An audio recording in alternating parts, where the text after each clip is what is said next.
That's the fireplace. All gone. Rubble and ash are all that's left of this Redding, California neighborhood. Yeah, we waited years to buy this place. First home. So many homes here devoured by fire. Today, some residents were allowed back in to survey the damage. Our biggest fear our whole life living here was that a fire would get into this canyon and roar up the canyon and take our house out. And so Thursday night about 7 o'clock, our worst nightmare came true.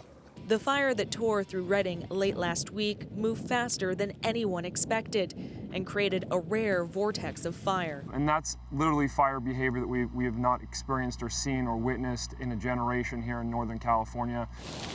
Crews fighting that fire were able to get it 20% contained today, but winds and high temperatures are forecast again. And officials are keeping most of the 38,000 evacuees out of their homes for another night. We don't want any families having to come in and then for us having to displace them and get them to evacuate again in case that happens. South of Redding, 2 fires burning in Mendocino County doubled in size overnight. The entire town of Lakeport was emptied today as flames approached. Sheriff came and, the woo, woo, woo, coming down the street, and they went door to door and they're like, you gotta go.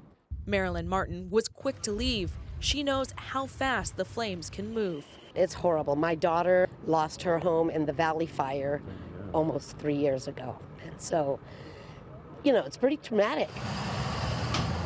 That trauma becoming all too common in California.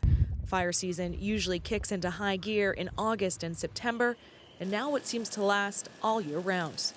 We call this the new normal in California, and we've seen larger and more destructive fires year over year, and unfortunately this year doesn't look to be any different.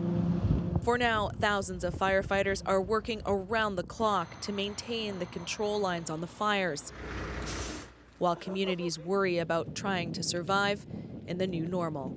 Renee Filipponi, CBC News, Vancouver.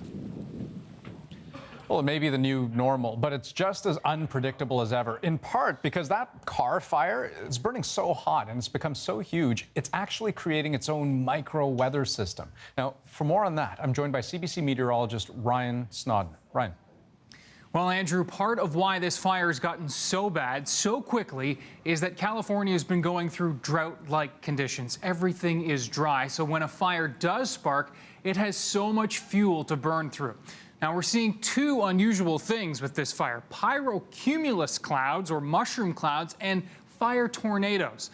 So first, those mushroom clouds, caused by air rushing in, the intense heat, that moisture condensing and rising all very quickly. And it can be dangerous because these big clouds create their own weather.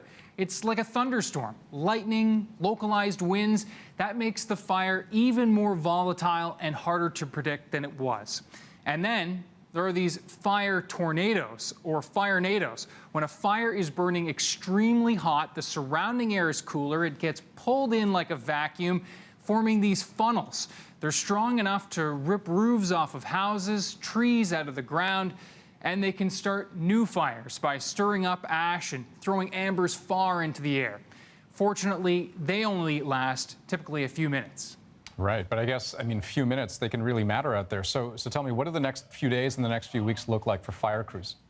Yeah, it doesn't look good. Unfortunately, more of the same. Firefighters aren't going to get any relief anytime soon. The National Weather Service warning of extreme heat, low humidity, and gusts up to 40 kilometers per hour.